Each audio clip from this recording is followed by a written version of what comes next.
गोस्वामी जी कह रहे यदि ये जिभ्या तो राम राम राम राम राम नहीं रटेगी तो तू कहीं भग करके जाए, कहीं त्रिभुवन में भाग करके हो आए, तुझे शांति नहीं मिलने वाली, तुझे विश्राम नहीं मिलने वाला, तुझे परमानंद नहीं मिलने। गंगा के समीप मरेगा अगर भगवान से विमुख है तू, पर गंगा जल तेरे मुख में नहीं जाएगा, तेरा मंगल नहीं हो पाएगा। कल्प तरु के नीचे रहेगा लेकिन तेरे को दारिद्र सताएगा यदि राम राम मुख से नहीं बोलेगा। अगर राम नाम मुख में नहीं तो गंगा के तीर भी तू विमुख होकर मरेगा। कल्प तरु के नीचे भी तू दरिद्र ही रहेगा यदि तेरी जिह्वा पे राम नाम। जागत बागत सपने न सुख सोई है, जुग जुग जन्म जन्म जग रोई है। तो चाहे जागृत हो, चाहे स्वप्न में हो, चाहे सुसुप्ति में हो, तू अशांत ही रहेगा। जन्म जन्म जुग जुग तुझे रोना ही पड़ेगा। छूटवे के जतन विशेष बांधे जाएगो, वह है विष भोजन जो सुधा सान खाएगो। छूटने का प्रयास करेगा तो विशेष बांधा जाएगा यदि राम नाम नहीं है। किस और साधनों का बल शून्य बल है। अपने फ्रेंड्स के साथ नए लेंसेज शेयर, और भगवान के नाम का बल अंक बल है। जैसे अंक विराजमान होने पर शून्य 10 गुना लाभ देता है, ऐसे राम नाम मुख में चल रहा है और साधन बन रहे हैं, वो 10 गुना लाभ देंगे। यदि राम नाम नहीं है, अंक नहीं है, तो शून्य शून्य ही है।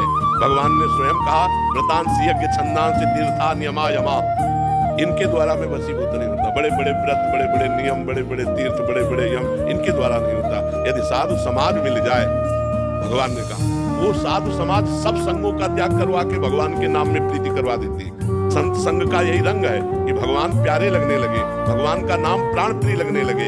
हर द्वंद्वों में हमारा नाम छूटे ना, चाहे वो मान हो, चाहे अपमान हो, चाहे निंदा हो, चाहे स्थिति हो, चाहे लाभ हो, चाहे हानि हो, चाहे सुख हो, चाहे दुख हो, लेकिन हमारी जिह्वा राम राम राम राम रट रही है, बस सब कुछ प्राप्त हो गया। गोस्वामी तुलसीदास जी ने कहा बिगड़ी जन्म अनेक की अब वही सुधरे आज, यदि होई राम को नाम जब तुलसी तज कुसुमार। यदि हम भगवान श्री राम को अपना प्राण प्यारा प्रीतम मान ले और उनके नाम का निरंतर जप करें और गंदी आदतों का त्याग कर दे तो जीते जी जीवन मुक्त है।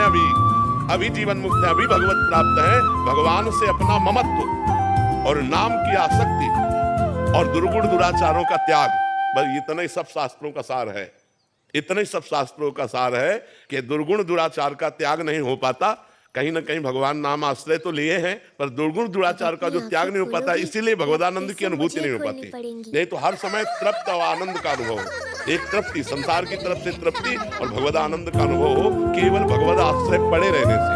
और कहीं नाम जप कर रहा है फिर तो क्या कहना, भगवद आश्रय पड़ा है वो भगवान के संबंध में कि मैं प्रभु का हूँ, इतने से ही बात बन जाएगी। गोस्वामी जी ने साधन बाद में बताया है, साध्य पहले बताया है। बिगड़ी जन्म अनेक की सुधरे अब ही आज, होई राम को मैं प्रभु का हूं, मैं भगवान का हूं, इतनी बात हृदय में आ जाए तो वो विश्व पर विजय प्राप्त कर लिया। और कहीं नाम जप करने लगे फिर क्या कहना, और कहीं दुर्गुण दुराचार का त्याग करके नाम जप कर रहा है तो भगवान को अधीन कर लेगा। सुमिर पवन सुत पावन नामू अपने बस करी राखे। इस चौपाई से बढ़कर और क्या उदाहरण हो सकता है। अपने बस करी राखे, जो परम स्वतंत्र है, जो निरंकुश है, जिनके ऊपर किसी का अधिकार नहीं है, उनको अपने बस में कर लिया। और वो ये कह रहे हैं भगवान स्वयं श्री रामचंद्र जी कि प्रति उपकार करो का तोरा सन्मुख होई न सकत मन। अधीनता देखिए, सुन सुत तात उरिन में ऐसा मैं आपका ऋणी हूं, भगवान कह रहे हैं। तो भगवत सेवा और भगवान नाम जप यही जीवन का सार सर्वस्व है।